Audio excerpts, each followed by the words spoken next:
Welcome back into another edition of the Arrowhead Pride Chiefs Training Camp Report. Day 10 of training camp has wrapped for the Kansas City Chiefs as they continue their preparation for their first preseason game on Sunday, August 13th against the New Orleans Saints. But tonight, we actually have the Hall of Fame game, first preseason game of the NFL calendar year. So let me welcome in Arrowhead Pride's leader, Pete Sweeney. Swain, you going to sprinkle some action on the Hall of Fame game tonight? Yeah, this is too random to have any kind of analysis going into it. You never know who's going to play. You never know for how long. So I think it might be one of those things where just for fun, you flip a coin and you decide who you're going to maybe put a little bit on. But yeah, you got to put something on the first game, Steve. Yeah, I don't want to. I always tell myself I'm not going to, but at some point today, I'm going to sit down and probably do some research on the Hall of Fame game and talk myself into gambling on this thing tonight. So, but you got to go to the coin. Go to the coin, Steve. You'll be better off, trust me, and you'll save time. Yeah, So we'll figure that out at some point today, and hopefully we'll find a way to win money on this terrible preseason football game. But we got plenty to get caught up on from Thursday's practice in St. Joseph, Missouri. Another kind of long list of players who did not practice for the Kansas City Chiefs. Defensive end Mike Dana out again. Tight end Jody Fortson. Chris Jones still not in attendance. Another possible issue, defensive lineman Charles Amena, who was out of practice today. L'Jarius Sneed out again. Cornerback Reese Taylor. Wide receiver Kadarius Toney. And linebacker Drew Tranquil. So it seems like every time somebody comes off the injury list for the Chiefs, they're adding a new name, which is not really what you want to see. But again, we aren't even to preseason game number one. Yeah, it again does seem like minor issues. We noted that Amenu had a calf issue. Reese Taylor, cornerback, probably trying to push for the practice squad. He's dealing with a hamstring issue, so they were taken off the field. I thought it was interesting to see Drew Tranquil out again. Remember, he had that neck problem, and so maybe something kind of flared up there, and so they decided to be cautious. What you saw with both Charles Amenu and Mike Dana out of practice was more opportunity for Malik Herring. Malik Herring, now that Turk Wharton is back in the mix, to me, that would probably be the odd in out for the 53-man roster. So he needs these reps. Not to say that you ever want to see anyone injured, but I mean, if you're Malik Herring, you like the idea that you're getting opportunities with the first team. I would also say that Josh Kando is mixing in as well. So Josh Kando and Malik Herring are getting those opportunities with the rest of these linemen out right now. And again, they need to show their value to make this roster. And so both of them plenty of chances today to do that. Yeah, and I know every year during training camp, we have these guys that we kind of fall in love with in these camp darlings. I feel like Malik Herring has been that guy for a couple of years along the defensive line where it's like, man, if he can just stay healthy and get an opportunity, he might find a way to contribute. So this is a big opportunity for him right now with, this Chris Jones holdout with the end nowhere near in sight right now at the moment. And then Amenahu and Dana, who are going to be huge factors along that defensive line. This is a big opportunity for a player like Malik Herring.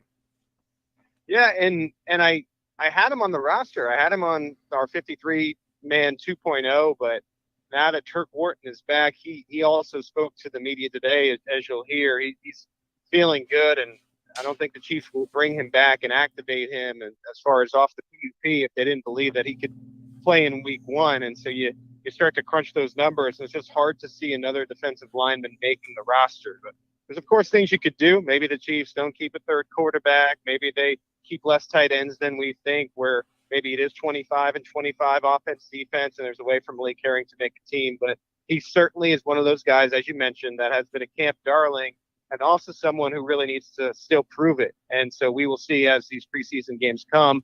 Finally, we're in August, Steve, and so we're 10 days away from the Chiefs' first preseason game.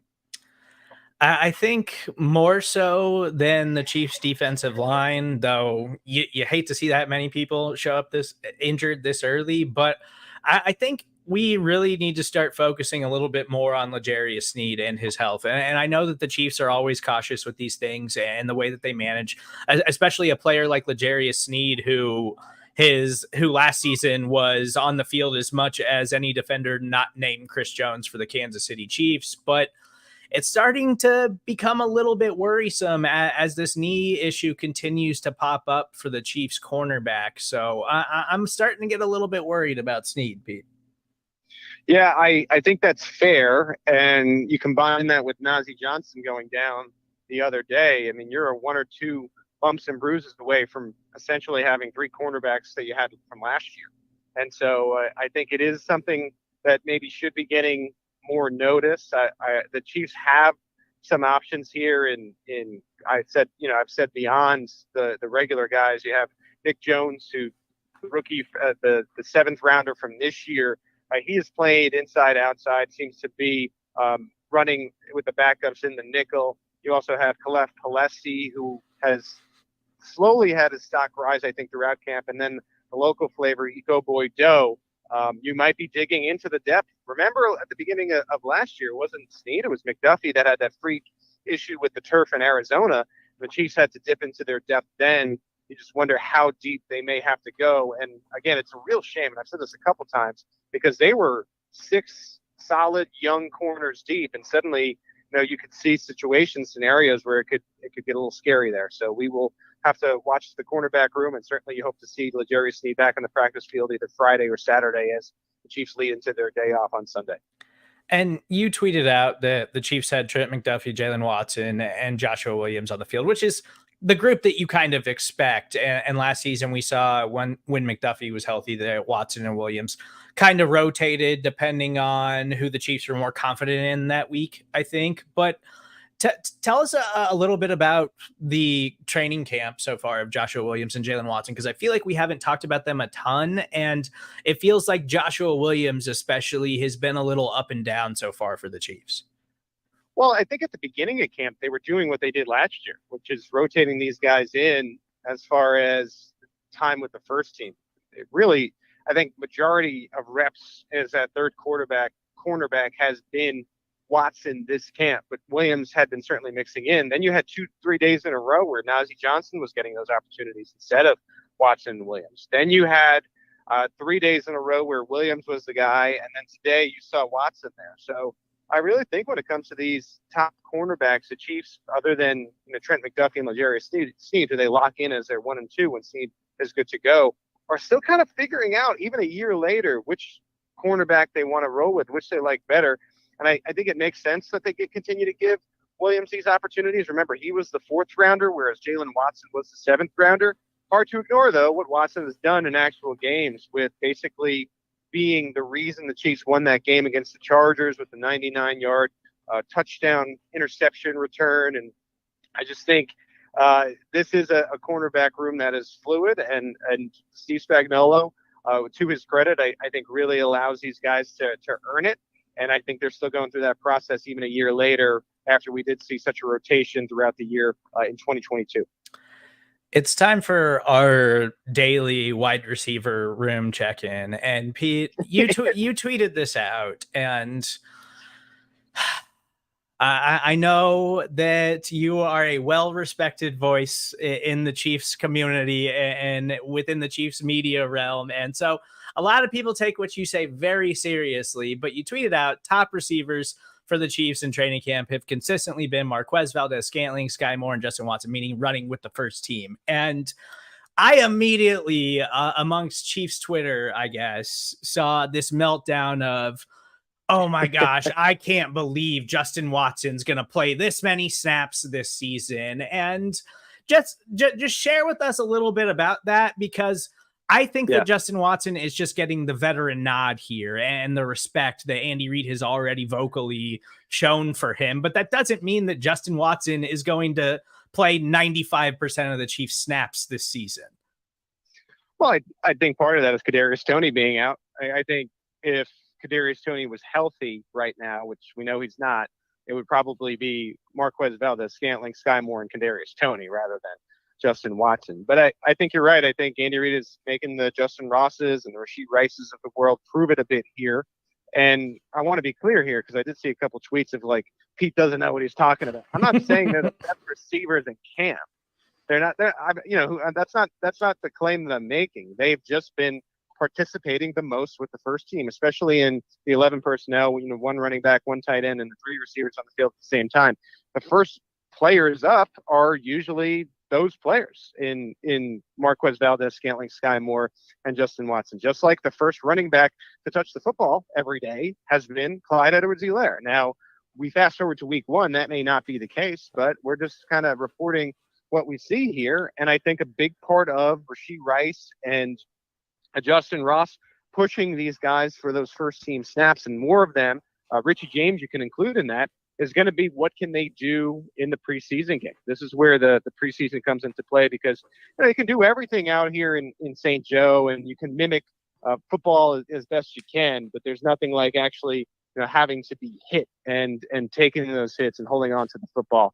And so I think that's right, Steve. I think that's the direction that Andy Reid is going in right now. But of course, here on, on August 2nd, August 3rd, that could change by the time we get to August 30th, and certainly by the time we get to September 7th. Yeah, we do this every year. There's no reason to overreact to this. There's no reason to freak out. Justin Watson is going to get plenty of snaps for the Chiefs this year. He got plenty of snaps last season, but it makes sense that he would be running with the first team a lot. He's a veteran player who is experienced in the offense. Same with MVS. Sky Moore, second year. He even though he wasn't as involved in the offense as a rookie as we would have liked, it makes sense for your second round pick headed into year number 2 to be heavily involved in the offense. And Justin Ross didn't play last season. Rashee Rice is a rookie. There's no reason to overreact to Justin Ross. He's going to be, or to Justin Watson. He's going to be on this team. But I think everything that we've seen so far in camp from Rice, from Ross, from Sky Moore should have everyone very optimistic that at some point those could be your starting wide receivers down the line. Right, and it's not like they're not getting reps with Mahomes. All the tweet meant was they're not getting most of the reps. Most of the reps are going to those other guys. And again, this is training camp, right? So just because something is happening at the beginning or middle of camp, I guess we're in the middle now, Steve. This is the longest camp of all time. That doesn't mean that it can't change by the end of it. So we shall see what happens in the wide receiver room. So before we get out of here, any other standouts from Thursday's Chiefs practice?